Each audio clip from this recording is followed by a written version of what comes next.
Kita berada di sini melihat salah satu gedung tertua di Kota Palembang yang saat ini sudah nampak tidak terurus lagi dan sudah dulu warna ini catnya berwarna putih, sekarang ini sudah berwarna oranye.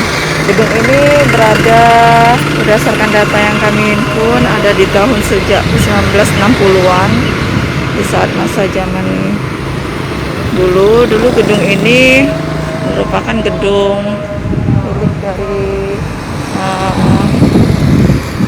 perusahaan Belanda. Nah, saat ini masih terlihat tulisannya itu ada PT Perusahaan Perdagangan Indonesia atau Persero cabang regional.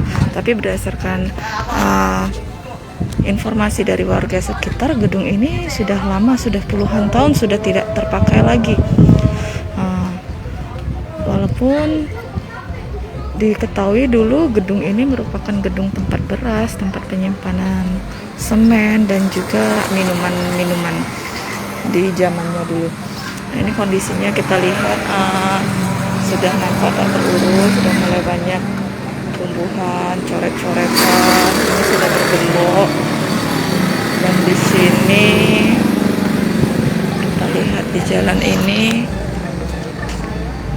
merupakan cagar budaya, sudah ditetapkan oleh pemerintah Kota Palembang lewat Dinas Kebudayaan, merupakan cagar budaya yang dilindungi Undang-Undang Nomor 11 Tahun 2010 tentang cagar budaya bangunan Jacobson van de Burgt, Jalan Sekanak nomor 1 Palembang.